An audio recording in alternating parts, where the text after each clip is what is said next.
Olá, caríssimos, eu sou Carlos A. Júnior, seja bem-vindo ao projeto Um Quarto de Oração, na nossa catequese destrinchada.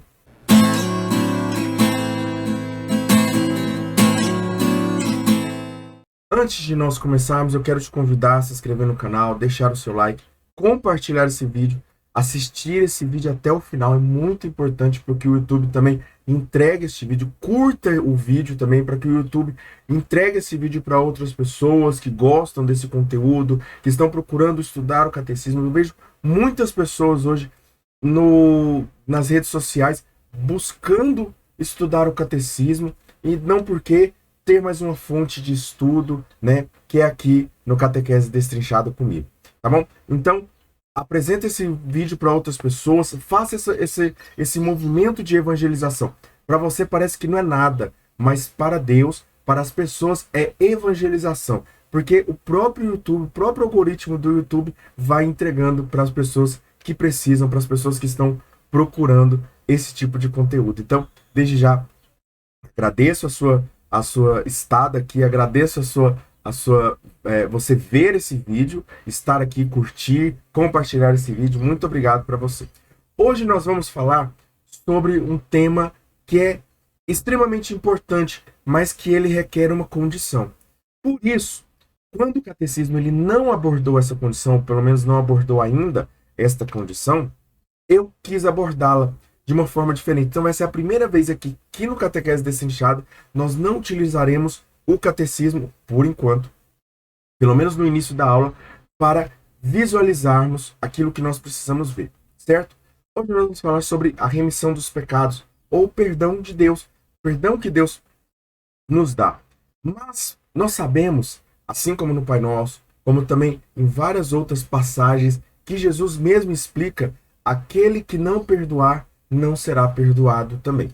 Por isso, tendo em vista, nós vamos tentar aprender, eu vou tentar passar para vocês aquilo que eu aprendi de um livro que eu li que chama O Poder do Perdão, do Dr. Fred Luskin, tá bom? Eu tô deixando aqui a imagem aqui para vocês, aqui não, aqui, isso, desse lado aqui, isso. Pronto. Tô deixando a imagem para vocês aí, para vocês procurarem esse livro, caso vocês tenham interesse em saber. Então, a primeira parte desta aula vai ser sobre isso. Eu vou tentar ser o mais breve possível, obviamente que é um livro de quase 250 páginas, mas eu vou tentar resumi-lo, pelo menos as partes mais importantes, as partes mais densas, né, porque tem muitos testemunhos também, tudo mais no livro. Vou deixar a parte mais... E depois nós entramos na parte da remissão dos pecados, porque só assim nós seremos perdoados, quando aprendemos a perdoar, certo? Então vamos lá então. Ainda no nosso caderninho, certo? A introdução, lembra que sempre tem uma introdução e ela é um pouco curta, hoje ela é um pouquinho mais longa, certo? Vamos lá então, vamos encostar aqui na cadeira, vamos começar a nossa aula. Primeiro nós precisamos entender o que é o perdão. E aqui, quando essa definição, tanto para o perdão que Deus nos dá, quanto para o perdão que nós damos, né? Ela é muito importante para nós entendermos também a visão de Deus em relação ao perdão. Pelo menos aquilo que eu imagino, certo? Como eu estou falando a primeira vez aqui sem ser do catecismo, então eu estou tirando das minhas palavras, certo? Mas, calma que se você não concordar, você não tem obrigação de concordar sobre isso. Apenas quando eu começar o catecismo, aí você já tem obrigação de concordar, tá bom? Você que é católico, você tem obrigação? Não, claro. Mas você precisa alimentar a sua fé para entender melhor. E se eu explicar de forma equivocada e errônea, alguma coisa assim, vocês me corrijam também aqui, eu estou à disposição a isso, certo? Vamos lá. O perdão, ao contrário do que muitos pensam, não é esquecer ou relevar o mal cometido. Ou seja, a pessoa cometeu algum mal com você, intencionalmente ou não intencionalmente, mas ela cometeu algum mal com você, certo? Não é esquecer e nem relevar. E nem falar assim, não dói, não doeu. Não é isso. Mas não permitir que este mal cometido no passado, essa parte é muito importante, porque o mal ele foi cometido no passado. E ele continua fazendo-nos mal no presente. Então, o importante do perdão é não permitir que o mal cometido no passado interfira no presente na minha vida. Perdão é assumir a responsabilidade por como você se sente, é recuperar seu poder. É mais ou menos assim. A pessoa, ela dá poder ao agressor, àquela pessoa que ofendeu, ao ofensor, de continuar, de prosseguir machucando-a no presente. É deixar o passado, é deixar no passado o mal recebido. O perdão não significa achar que o que aconteceu estava certo. O perdão não significa fechar os olhos à conduta grosseira, desatenciosa ou interesseira ou desinteressada de alguém que o fez sofrer. Certo? Entendendo isso, nós podemos partir também para a segunda parte. Como surge uma mágoa? A necessidade do perdão ocorre quando surge alguma mágoa. Mas como surge essa mágoa? Uma mágoa surge quando você... Nós temos 3 passos aqui. E qualquer um que for atendido aqui já é o suficiente para iniciar o processo de uma mágoa criada no nosso coração. Primeiro, quando você assume uma afronta em termos muito pessoais. Porque ela não poderia fazer isso comigo. Porque eu não mereço isso. Entende? Consegue entender? Parece que, tipo assim, se fosse com outra pessoa, não, tudo bem. Não é tão grave assim. Mas quando é comigo, né? Aí eu me estresso, me irrito e tudo mais. Nem sempre ou quase nunca as pessoas fazem o mal com o propósito do mal. Na grande maioria das vezes, mas isso é grande maioria das vezes mesmo, elas estão apenas fazendo escolhas. Por exemplo, uma pessoa que decide mudar-se para um outro país. Ela não está ofendendo. O amigo pode levar isso para o lado pessoal. Ele está me abandonando. Né? O amigo pode pensar isso para o lado pessoal. Mas, na verdade, ele só está fazendo uma escolha de se mudar de país. Ainda que possam ser escolhas contrárias aos compromissos que elas têm com você. E que é importante também. Por exemplo, os casais que foram traídos, né? Aliás, algum do casal que foi traído, por exemplo, né? Ele fez um compromisso de fidelidade, mas ele foi lá, infelizmente, isso aqui eu não, mais uma vez, lembrando que eu não estou passando pano pro erro, né? A gente não vai passar pano pro erro, a gente vai dizer que o erro ele não tem autoridade, não tem mais responsabilidade sobre a minha dor. A segunda coisa também que surge para a mágoa é culpar o autor da afronta por como você se sente. Ou seja, a pessoa fez isso comigo. Vamos continuar usando esse exemplo do amigo que viaja para um outro país. Por quê? Porque aparentemente parece que não é uma afronta. E eu quero que você veja, até mesmo nesses extremos, onde não se parece uma afronta, onde não se parece que pode causar uma mágoa. Né? E aí as pessoas podem perder a paz por conta disso. E o grande segredo do perdão, ele está em reabilitar, ou seja, reabilitar a paz em você. Certo? Então, culpar o autor da afronta por como você se sente. Você pode até ter se sentido mal quando foi ofendido pelo outro, mas não pode permitir que este sentimento perdure por longo tempo. Pois, assim como não prolongamos sentimentos bons que tivemos, por que seria correto prolongar sentimentos ruins que tivemos? Você tem um sentimento bom. Você passou no vestibular. Ou você se casou.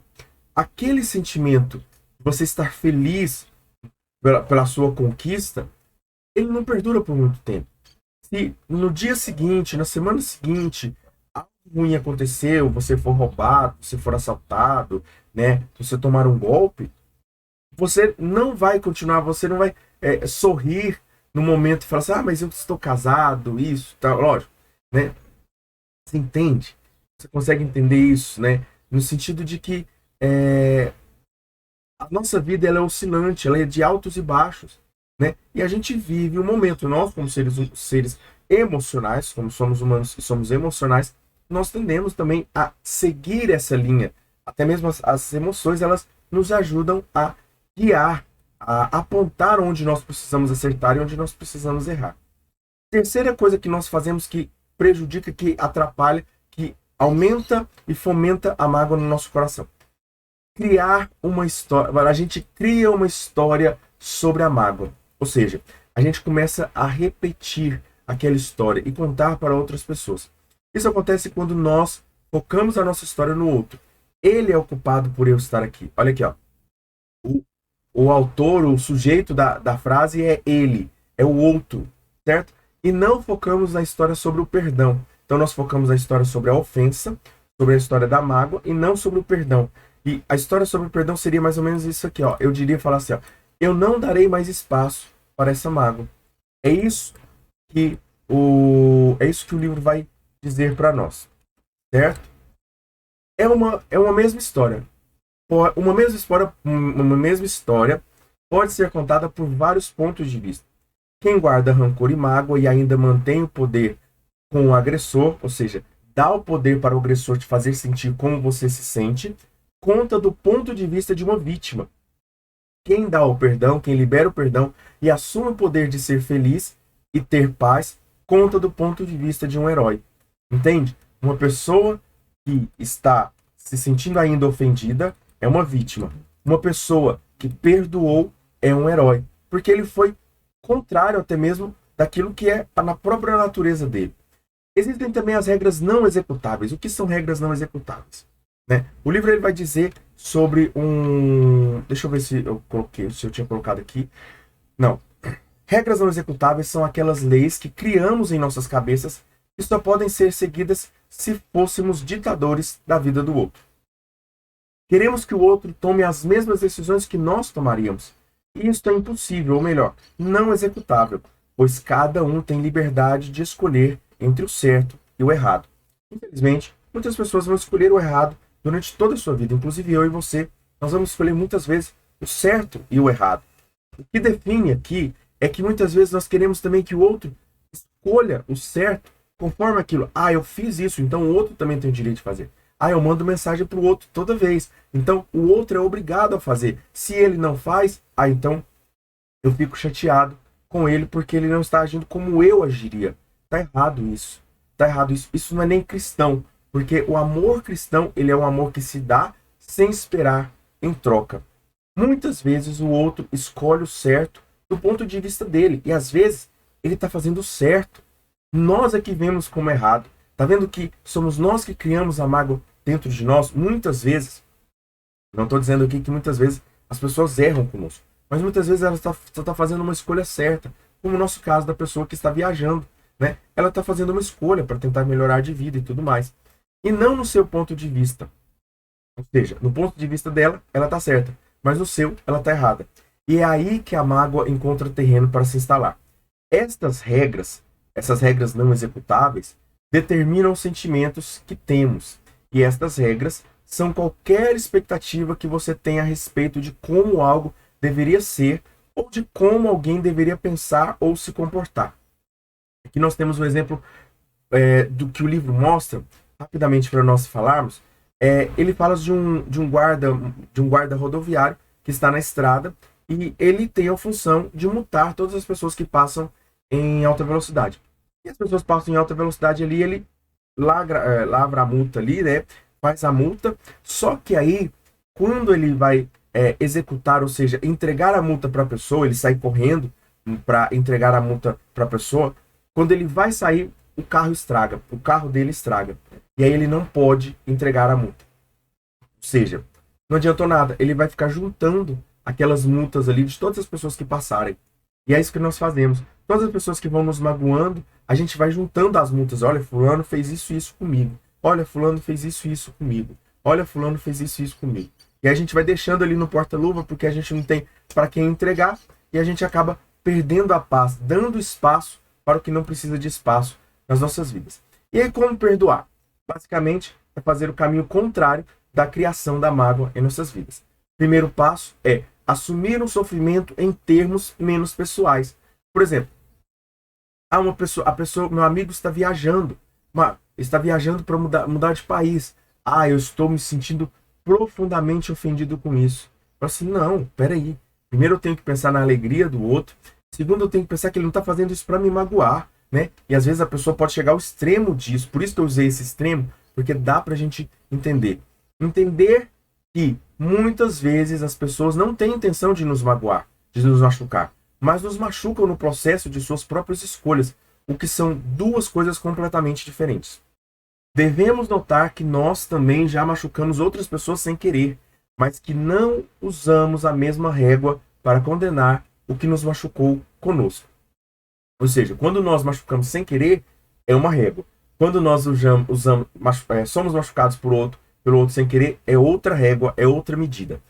Quando perdoamos, definimos que aquilo que nos machucou não tem mais o direito de nos machucar. Enquanto estamos magoados, revivemos a dor constantemente. Então, quando nós perdoamos, nós dizemos assim: olha, agora eu tenho paz sobre isso.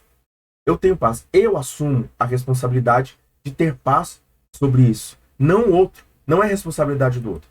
E aí nós entramos no segundo passo, que é assumir a responsabilidade por como eu me sinto. Por como eu vou me sentir. Precisamos assumir que somos nós responsáveis pelo que sentimos no presente e somos responsáveis pelo que permitimos em nossas vidas. Nós somos responsáveis pelo aquilo que nós sentimos, não o outro. O outro não pode ser responsável por aquilo que nós sentimos. E aí você está entendendo aqui, está começando a entender, quando Jesus nos convida a perdoar, ele está dizendo justamente sobre não dar ao outro poder para tirar a sua paz. Eu vos deixo a paz, eu vos dou a minha paz. É isso que ele diz. Aquilo que ocupa espaço em nossas mentes é que controla ela. É o que controla ela. Se a mágoa ocupa mais espaço que a paz, ela é quem conduz a nossa vida. Já percebeu que quando você está magoado com uma pessoa, parece que tudo que você faz, todas as decisões que você toma, ou boa parte das decisões que você toma baseado naquela mágoa, naquela ferida que está em você? Então, aí você vai tomar decisões erradas, nós vamos continuar tomando decisões erradas, justamente porque nós estamos guiados pelo sentimento errado nas nossas vidas, que é a mágoa e não a paz. O passado não é responsável pelos sentimentos do presente. Então, o que aconteceu no passado, fica no passado, deve estar no passado e deve nos trazer paz. E nós devemos estar em paz aqui no presente. Outra coisa, então, é deixar de ser vítima e tornar-se um herói na história que nós relatamos. Tornar-se herói em vez de vítima. Quando assumimos a responsabilidade por como nos sentimos, podemos contar a mesma história como heróis e não como vítimas. Assumimos o controle e mudamos o canal, procurando aquilo que nos agrada e não dando foco para o que nos machucou, mas não tem o poder de nos machucar mais. Então é aquela pessoa que está ali assistindo televisão, odeia o filme e está assistindo o filme. Assim, esse filme é uma bosta. Ah, esse filme não presta, desculpa pelo palavrão. Palavrão, poxa, vamos entender que é para expressar, é para encenar aqui. Então, aí a pessoa está lá só reclamando, em vez dela escolher algo que a agrade, né? E aí ela tá ali, né? E a gente vê muitos haters dessa forma. Gente, se você não gosta, é simplesmente só não assiste.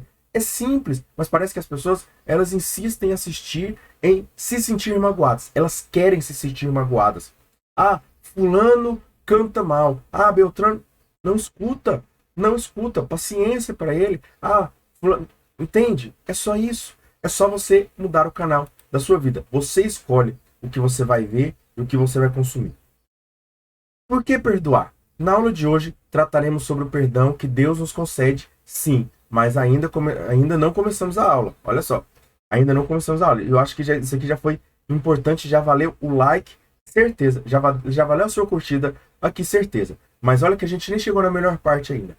Ainda não chegamos. Até aqui foi apenas uma introdução. A concessão deste perdão ocorre mediante um pré-requisito. Qual é o pré-requisito? Eu já falei no início, né? Só é perdoado aquele que sabe perdoar. Perdoai-nos de nossas ofensas, assim como nós perdoamos a quem nos tem ofendido. Se eu não perdoo quem me ofende, logo Deus também não vai me perdoar. A parábola do servo impiedoso também ela vai explicar isso, onde está lá em Mateus 18, 21 a 35. Inclusive nós lemos esses dias no Evangelho, certo? Então a parábola do servo impiedoso é justamente aquela passagem que o Senhor ele quer ajustar contas e chama um monte de gente que está devendo para ele, uma tá devendo bilhões, né, em dinheiro, e aí ele não consegue pagar, é perdoado. Tá indo ali, você conhece essa passagem, enfim, né? O que acontece com aquela pessoa? Ela é reposta o perdão que ela foi recebido que foi recebido pelaquele Senhor. Já que vamos falar de perdão dos nossos pecados, precisamos aprender a perdoar. Basicamente, é isso que nós precisamos entender. Agora, nós vamos começar no catecismo. Vamos voltar para o nosso amarelinho, vamos voltar para o nosso querido livro que nós amamos tanto. O poder de perdoar pecados foi dado por Cristo, certo? Então, olha aqui, nós precisamos entender que existem dois tipos de perdão. Existe o perdão pessoal e o perdão sacramental, o perdão individual e o perdão sacramental.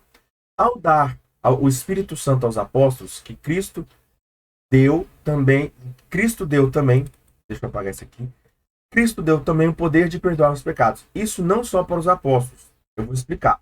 Calma que sacramentalmente um leigo não pode perdoar, certo? Somente o sacerdote ordenado e o sacerdote que tem o poder de investidura para o perdão dos pecados. Ele pode perdoar sacramentalmente.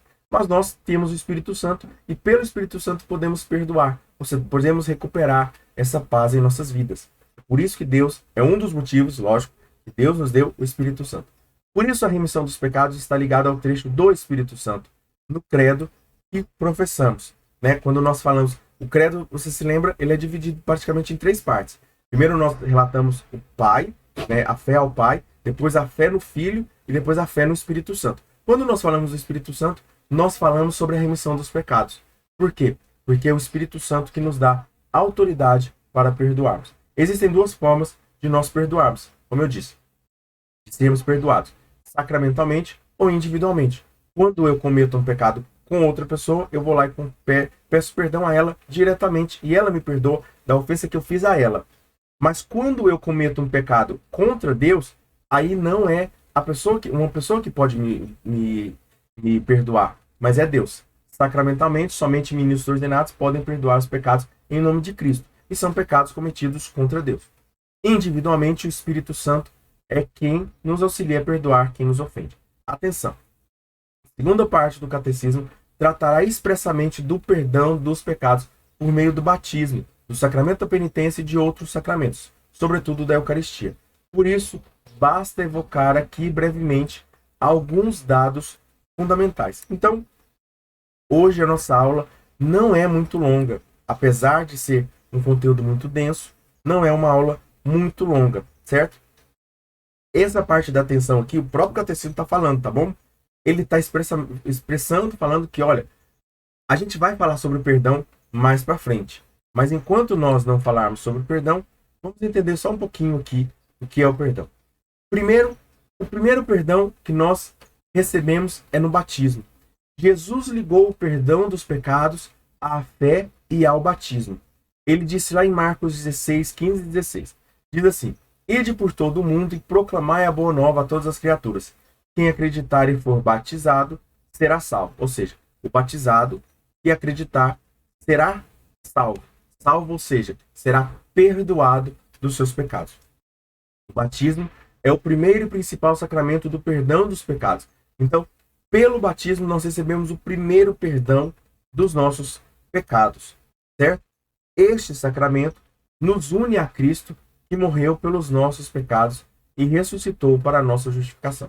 Nós já falamos sobre o batismo aqui, vamos falar mais para frente sobre o batismo, mas basicamente o batismo é aquele mergulho na morte de Cristo para a ressurreição com Cristo e para aqueles que ressuscitaram com Cristo, também aqueles que morreram com Cristo ressuscitarão com ele. E nós falaremos sobre ressurreição dos mortos, ressurreição da carne, mais para frente também. Acho que, se eu não me engano, na próxima aula falaremos sobre isso. O rio do pecado e da concupiscência. Bom, existe o batismo. O batismo, ele nos purifica plena e totalmente. O batismo, ele nos purifica plena e totalmente. Ele nos perdoa plenamente. Apaga todas as manchas do pecado original ou pecado consentido. Pecado consentido, no caso aqui, seria para pessoas maiores de 7 anos, que já têm consciência, já têm a idade da razão e já pecam conscientemente.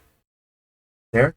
E aí, nós temos Claro que, gente, uma criança de 7, 8 anos, ela tem um tipo de pecado que uma de 14, 15, 18, 19 anos não tem, né? É diferente, né? Certo? apaga todas as manchas, enfim.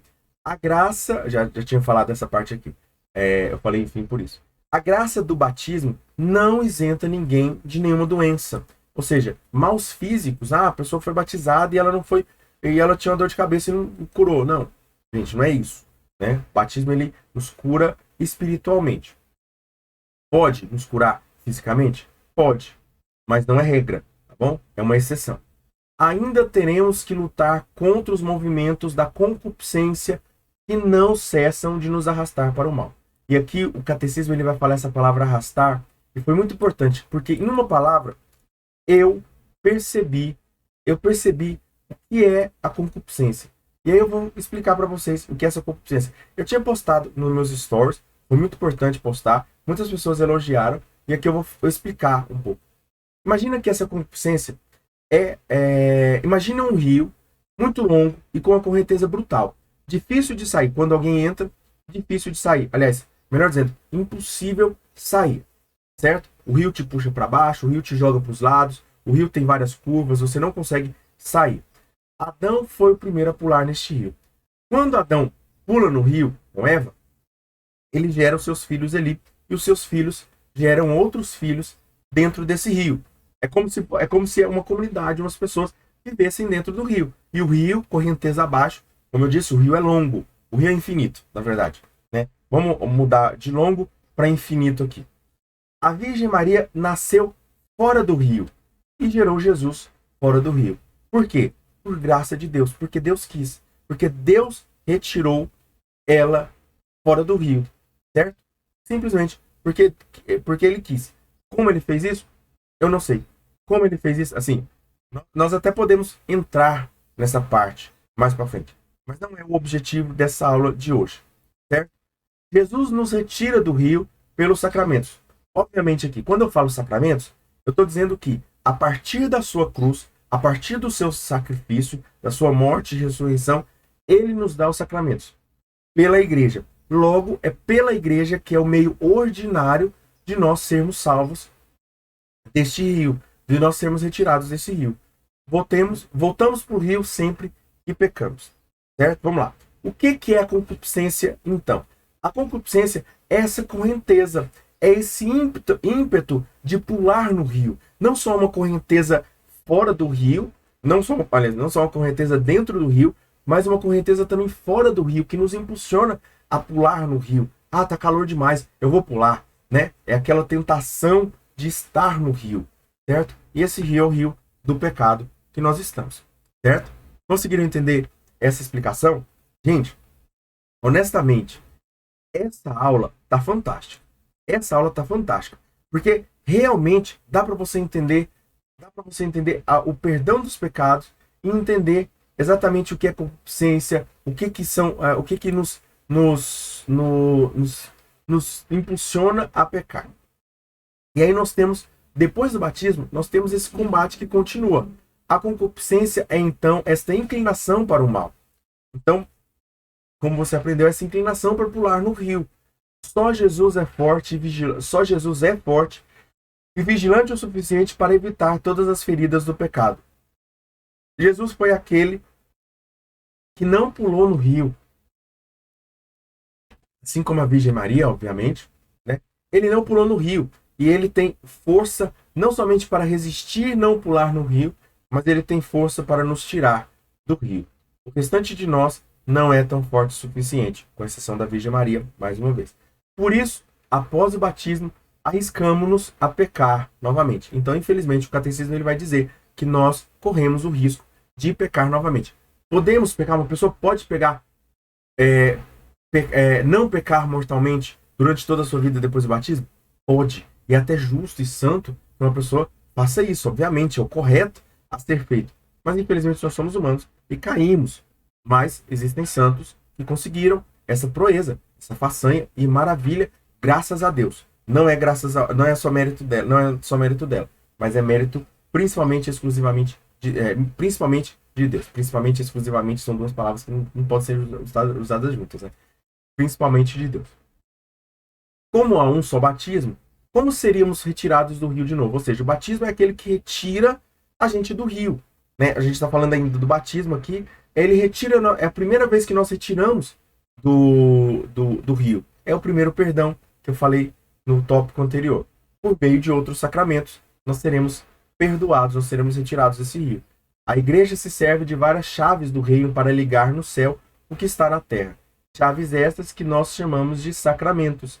Especificamente, para o perdão, nós temos quatro sacramentos. Nós temos o batismo, nós temos a penitência ou a confissão, né, que é a mesma coisa. Nós temos a Eucaristia, que perdoa pecados veniais apenas. Tá bom? A Eucaristia não no sentido, não comungar, mas no sentido de participar da missa, e no ato de participar da missa, eu sou perdoado dos meus pecados. E, principalmente, em 3 momentos ali, existe o perdão dos pecados veniais, certo? E também a unção dos enfermos, que perdoa os nossos pecados. O batismo, então, o que é esse batismo laborioso que o catecismo vai dizer, né? Eu ia falar do batismo, que não é batismo que agora eu falo. Vamos falar. O batismo laborioso é a confissão. É esse batismo que nos dá trabalho. Chama-se sacramento da penitência ou confissão. Chama-se o sacramento da penitência de batismo laborioso, porque nele exerce o cristão um trabalho de penitência e reparação dos erros. Ou seja, o cristão já não é mais passivo aqui, muitas vezes, como no batismo, mas ele é ativo, né? No batismo, nós somos muitos passíveis, nós só abaixamos a cabeça ali, recebemos, pedimos e pronto, né? Basicamente isso. Mas na confissão, nós precisamos nos esforçar, nós precisamos reparar o erro, nós precisamos trabalhar para reparar as nossas vidas. Neste sacramento, o batismo, que é o sacramento, nesse sacramento, que é o sacramento da confissão, o batizado, o cristão, pode ser reconciliado com Deus e com a igreja. Pode não. É reconciliado com Deus e com a igreja. Quando ele se arrepende plenamente, né? Por isso que estava pode ali. Mas quando ele se arrepende plenamente, confessa os seus pecados, ele é reconciliado com Deus e com a igreja. Os santos padres tiveram razão quando chamaram a penitência de um batismo laborioso. Este sacramento da penitência é necessário para a salvação daqueles que caíram depois do batismo, tal como o próprio batismo o é para os que ainda não foram regenerados.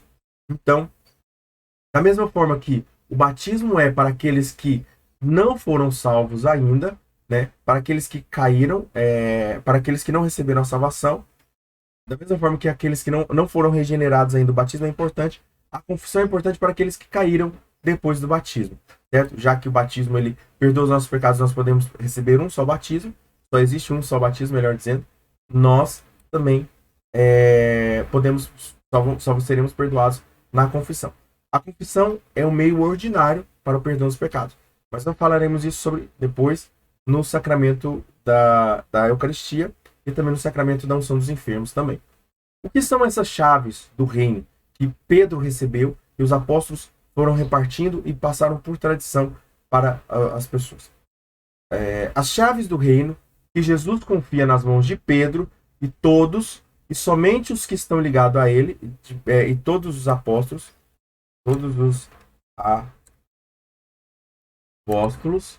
e somente os que estão ligados, ou seja, somente os bispos ligados a eles, ligados a Pedro. Então, o Papa está ligado a Pedro, os bispos atuais que estão ligados a Pedro, eles receberam essa chave, eles têm essa chave, eles mantêm essa chave.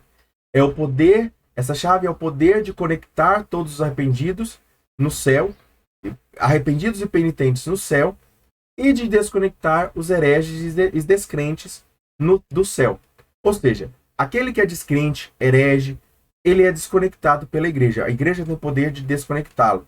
Aquele que é penitente e arrependido, ele tem a capacidade ele pode ser conectado. A igreja pode conectá-lo. É só a igreja que pode conectá-lo ao céu. Cristo enviou os apóstolos a pregar o arrependimento em seu nome, para remir os pecados só depois da ressurreição. Ou seja, isso só aconteceu depois da ressurreição, porque só depois da ressurreição é que Cristo não recebeu o poder, mas é que Cristo tem pleno poder para repassar isso para os seus apóstolos. Esse ministério de reconciliação, ou seja, a confissão, ele se cumpre pelos apóstolos e seus sucessores quando anunciam o perdão de Deus aos homens, ou seja, quando os apóstolos anunciam o perdão de Deus, eles fazem isso. Olha,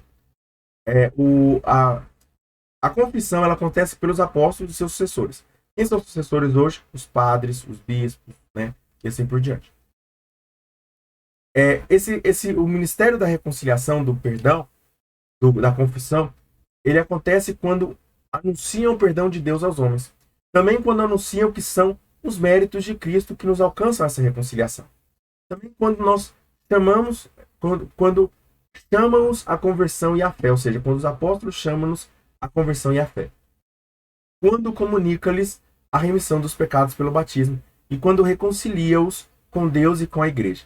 Na igreja, a alma, morta pelos pecados, recupera a vida para viver com Cristo, cuja graça nos salvou. Olha, nossa aula hoje vai ser extremamente curta, muito mais curta do que o normal. Graças a Deus, muito riquíssima. Se eu falei muito rápido, né? Volta aí, tenta assistir um pouquinho mais lento, mas é um conteúdo muito denso, tá bom? É um conteúdo muito denso. Então, eu queria te convidar a realmente levar a sério essa situação. Porque sem o perdão, nós não nos reconciliamos com Deus e com a igreja. Cristo quis que a sua igreja intimou a sua igreja para que as portas estejam sempre abertas a todos aqueles que se arrependerem. Cristo quis que a igreja mantivesse as portas sempre abertas para quem quiser entrar na igreja e se afastar do pecado. Lembrando que igreja, o termo igreja, não pode passar vazio para você mais. Igreja não é somente aquele prédio que você está pensando, mas igreja somos eu, você, os membros de Cristo e o próprio Cristo, principalmente o próprio Cristo. Então, reintegrado à igreja, que é o Cristo, nós nos reintegramos à fé, pela fé. Basta o arrependimento, a confissão e a reparação dos pecados. Então, são esses 3 pontos básicos aqui para a confissão dos nossos pecados. O arrependimento, a confissão e a reparação dos pecados. Não há nenhuma falta, por mais grave que seja, que a Santa Igreja não possa perdoar. Existem faltas e faltas, obviamente, né? Por exemplo, quando eu falei sobre os hereges não podem ser perdoados por qualquer um, certo? Eles precisam passar por um processo de perdão mais aprofundado. É diferente. Mas, basicamente, os meus e os seus pecados podem ser confessados. Muitos deles podem ser confessados no confessionário, mesmo com um padre normal, e tá tudo bem. Você vai lá, confessa, se arrepende, confessa e repara os seus erros. Costuma-se dizer que até mesmo a traição de Judas seria perdoada, mas o erro dele foi não se arrepender verdadeiramente. Então, muitas pessoas acham que o erro de Judas foi trair Jesus. O erro de Judas foi não se arrepender. E é o erro de muitas pessoas hoje. Eu não preciso de Deus para ser perdoado. Eu não preciso ir para a igreja para ser perdoado. Eu não vou confessar com uma pessoa. Eu não vou confessar com uma pessoa. Eu não estou arrependido dos meus pecados. Tá vendo? É o mesmo erro de Judas. Este foi o grande erro de Judas. Este é o grande erro de muitas pessoas hoje. Não, o problema não é cair. O problema é dizer: eu não preciso de ajuda, eu não estou caído, eu não quero me levantar.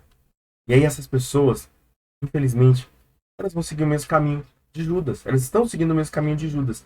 Estão errando neste ponto. Porque não estão vivendo o arrependimento verdadeiro dos seus erros. Certo? O problema de Judas não foi trair Jesus. O problema de Judas foi não se arrepender. Sabe por quê? Porque Pedro também traiu Jesus, de certa forma. Ele negou Jesus. Ele negou Jesus. Né? E eu digo ainda mais. Talvez o erro de Pedro foi pior do que o erro de Judas. O primeiro erro de Pedro e o primeiro erro de Judas. Por quê? Porque Judas disse assim: eu conheço Jesus. Eu tenho intimidade para trair ele. Pedro disse assim: eu não conheço Jesus. Ele mentiu.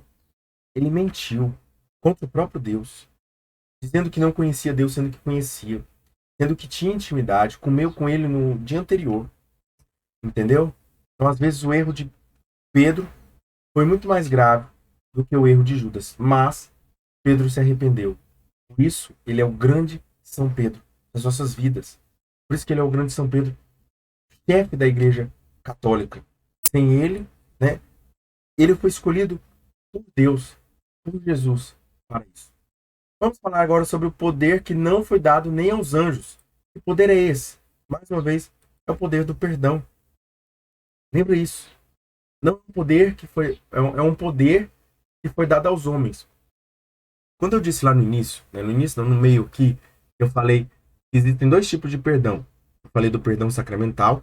Nós estamos aqui falando sobre o poder do perdão sacramental. Mas eu quero que você entenda que o poder sacramental, ele só acontece quando eu individualmente perdoo. Então, enquanto eu não perdoo o outro, quando eu não coloco o meu perdão em prática, eu também não adianta nada eu ir lá confessar os meus pecados. Eu preciso ter paz diante de mim, né, diante do outro, para pedir paz diante de Deus.